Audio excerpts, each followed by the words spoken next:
Ma'am, endometriosis প্রতিরোধের উপায়টা আসলে কি? আসলে প্রতিরোধের তেমন কোনো উপায় নাই, এটা যার হবে তার হবেই। হ্যাঁ, এটা আর্লি ডায়াগনোসিস, অর্থাৎ যখনই তার কোনো মেয়ের মাসিকের ব্যথা হচ্ছে, তীব্র ব্যথা হচ্ছে, স্বাভাবিকের চেয়ে একটু বেশি মনে হচ্ছে, সাথে সাথে বিশেষজ্ঞ চিকিৎসকের পরামর্শ নিয়ে সঠিক প্রয়োজনীয় পরীক্ষা নিরীক্ষা করে, যেরকম আলট্রাসোনোগ্রাম, এমআরআই এগুলো করে ডায়াগনোসিস করে তার চিকিৎসা করতে হবে।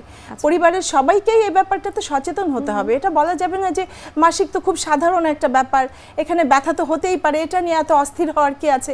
অনেকেই পরিবার থেকে এই ধরনের বাধা আসতে পারে মেয়েদের ক্ষেত্রে। সেক্ষেত্রে আমি বলবো এই ডিজিজটাও পরিবারের সবাইকেই এগিয়ে আসতে হবে, ওই মেয়েটার প্রতি সহানুভূতিশীল হতে হবে, কারণ সে তো তার শারীরিক যন্ত্রণা ভোগ করছেই। পরিবারের সবাই যদি তার সাথে না থাকে, শারীরিক যন্ত্রণার সাথে তার মানসিক যন্ত্রণাটাও শুরু হয়। তো পরিবারকে এগিয়ে আসতে হবে যে যখনই মেয়েটার ব্যথা, মাসিকের সময় ব্যথা হচ্ছে, এটা কখনোই সেটা স্বাভাবিক না। স্বাভাবিকভাবে মাসিকে কেন ব্যথা হবে? তীব্র ব্যথাটাকে একেবারে তীব্র ব্যথাটা হবে না, হ্যাঁ, গ্রহণ করা যাবে না। স্বামী সহবাসে ব্যথা হচ্ছে বা পায়খানা প্রস্রাব করতে গেলে তার ব্যথা হচ্ছে, এটাকে অবশ্যই আমলে নিতে হবে, চিকিৎসকের শরণাপন্ন হতে হবে।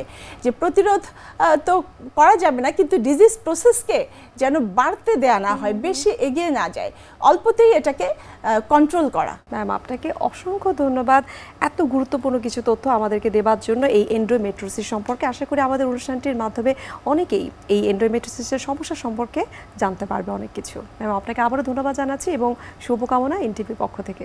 ধন্যবাদ।